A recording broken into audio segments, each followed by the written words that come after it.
One of the things, so you're saying that making sure you see the end result is very important, the end product. Is that Yes. correct? Okay. Yeah, because one of the things I noticed as you've taken over the seminars, the chiropractic seminars, Parker, the big thing I think that you've implemented that other organizations that are successful implement is that you've upped the level of service to the members, the guests that are coming in. And it's like, I know I've referred more people, they're like, well, how was it? Because and I said, the service is awesome. They're doing these little things. They're going from being good to great. And that's the difference, I think, in any company, whether it's a small or big company. It's about, serving people. How can you serve them? I always tell my staff, how can we give our patients more than what they paid for? How can we provide them an experience, not just about giving them the quality care they need, but just providing them something that it sticks with them for a lifetime, so that they know, one, that they're cared for, but goes back to service. What do you tell your staff and these students about service? Well, that is Jim Parker 101. Loving service is our first technique. We're about service to mankind, and you nailed it. You just uncovered the secret to success is providing value, giving value. If you give value, you will have the world beat a path to your door. High value for what they give, and always exceed their expectations. Loving service is what we're about at Parker. It truly is our foundational principle. So one of the things we do is every year we go out as a college, workers, students, we go out and we serve local community. We go out and go to homeless shelters and help feed them, and we help other nonprofit organizations and provide that loving service. That this is what we do. This is what I would, if I won the lottery, I would still want to serve my fellow man. Exactly. And if you're a healer, we want the students we want to attract are the ones that are here to serve others, and that's the driving force in their life. That they're a healer. They know they must serve. And part of what we've done is we're if in the interview process here, if somebody has a different bent, you might want to go to a different chiropractic college because don't name where you send them, okay? What's that? Yeah. But truly, we want people who love the mankind and womankind and want to provide loving service and touch people's lives and make a difference. And as you know, you're a practitioner. Nothing is more sweet than you work on someone with your hands and you've given them their lifestyle back. And it's just marvelous. It's the best profession in the world, I'm convinced. There's something there's that personal connection, because we're putting hands on people and there's that connection, and there's nothing like that, because so many people in our society, with all the technology and things, we're isolated, first of all, and two, we're touch deprived. And there's all numerous studies about babies that aren't held, they actually can die. And people are the same way, that you can your life will be better if you have that interaction. And so some people, some patients I have, I may be the only person that in that day that touched them in a positive way, and and said thank you, I appreciate you. And or sometimes they may not, the birthday card from our office may be the only one. But yeah, now chiropractic is growing. There may be there's a lot of different people who watch our community. What is it, would you say to somebody that they're not sure what they want to do in their career, but they want to be in the healthcare field? What would you say, chiropractic, why should they look into it? Well, it's one of those professions that it finds you as much as you find it. If you want to have a strong medical practice, or I really am the epitome of an integrated chiropractor too. I've worked in 5 different hospitals and different medical clinics, and my goal is to provide, go be it where the sick people are. Certain people, if you're into natural healing and opposed to unnecessary use of drugs and value fitness and a healthy lifestyle, and you do want to touch people, this is a profession for you. And if you want to be a healer without drugs, this is it. I remember at Walter Reed, a medical doctor had followed me around one day, watching me. He wanted to see what I did all day. And at the end of the day, I didn't have prescription privileges, nor did I ever want them. He said to me, I wish I did not have prescription privileges. I spend my entire day, not my entire day, he says I spend half my day arguing with my patients about their pain meds, where I see that you can get to the bottom of their condition, find out what's wrong, and treat the cause. And there's a lot to be said to that. And I'm fearful. I see chiropractors wanting to prescribe drugs. Easiest thing in the world is write a script, get somebody out the door. But it's really hard to find out what's pain. Pain is not a condition. Pain is the symptom of something. It's a warning sign. And to get down to the cause of that is really important. Well, one of the things I try to teach my patients is, and the people in the community, is that your body has a language, and it talks to you through symptoms, or the way that you feel, or different things. And it's no different than if the smoke detector goes off in your house. You're not going to go and take the battery out and say, hey, the fire is gone. You're going to look for the fire, you're going to fix the fire, or put it out, and then the smoke detector goes off. And that's what I love about our profession, is that we're looking for the fire. We're not just saying, okay, the smoke detector's going off, let's pull the battery out, because you pull that out, the symptoms are temporarily gone, but as the fire spreads to another condition, another smoke detector goes off, and then they're dealing with that. So, I like what you're saying, and so I think that's a good message for anybody considering that.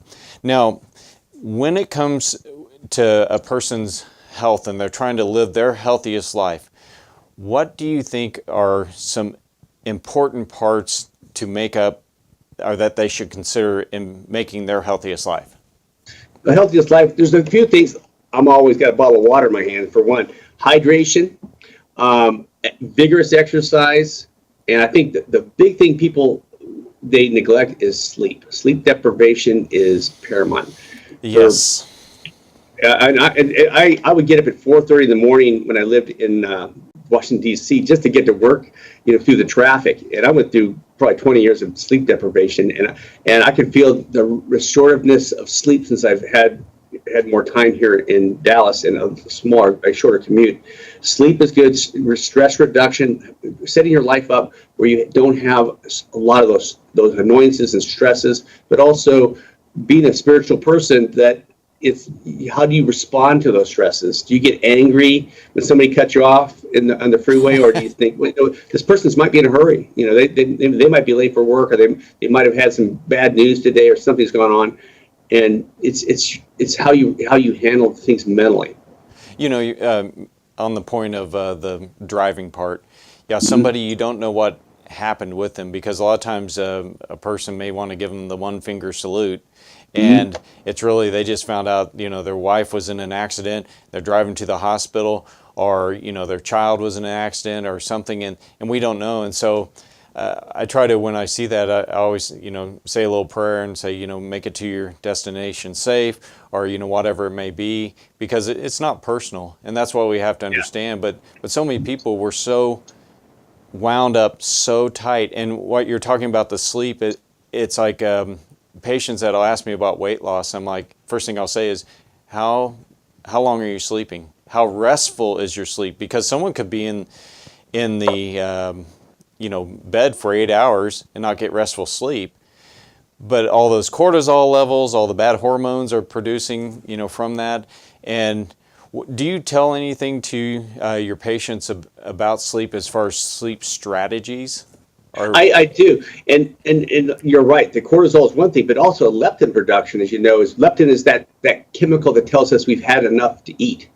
If you get 5 hours of sleep, or actually 6 hours or less, your body does not produce leptin, so you're going to overeat. You don't have that satiety that comes with when you've had enough to eat. Sleep will help you lose weight. Okay, I'm sorry. Say that back up once again. Say that so the audience get this. How many hours? If you don't get how many hours of sleep, you don't get the leptin. The study that I'm going to, they study people who got 8 or more versus 6 or under. So it might have been 7 hours too, and I actually think you need more than that. But so what happened is, if you had 6 or less, your body would not produce leptin, maybe, or not in adequate amounts. If you had 8 or more hours of sleep, your body produced leptin. So when you would eat, you would have the feeling of being satisfied. That's what that chemical does. So if you're not sleeping enough, you're going to overeat. That's in addition to, as you said, the cortisol levels rise.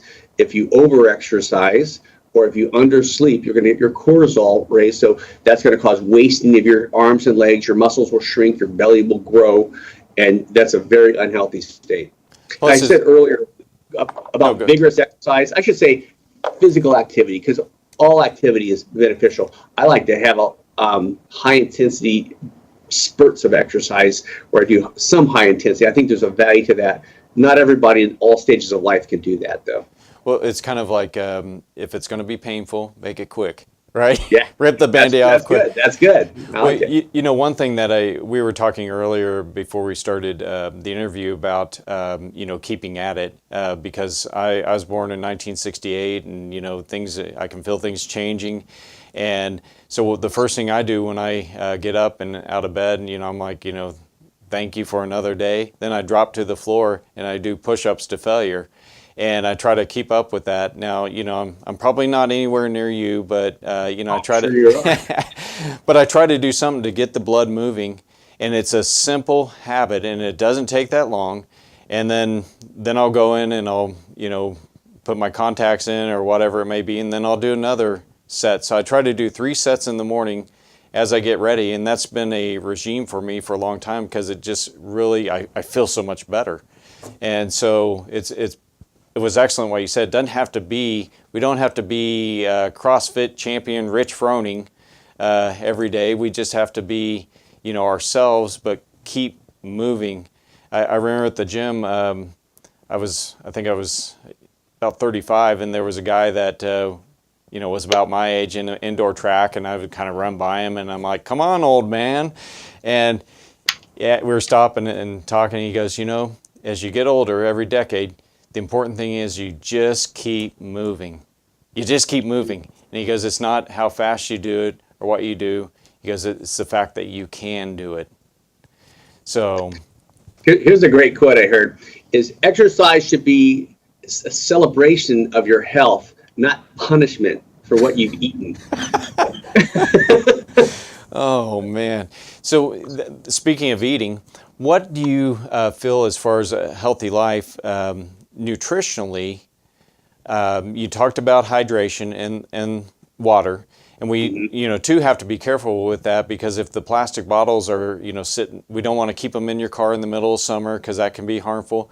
But what are some other things with nutrition that you feel are key to someone creating their healthiest life? Well, nutrition-wise, a variety of foods, and what you eat should be food. It should.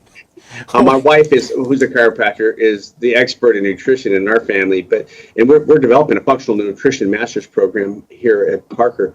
But I'd say, have a variety of vegetable-based foods, try to minimize carbohydrates that are refined, and I have fish oil I take every day. I shouldn't say fish oil. I have DHA and EPA oil that I take that's refined from fish oil, has the mercury removed. We eat fish 3 times a week.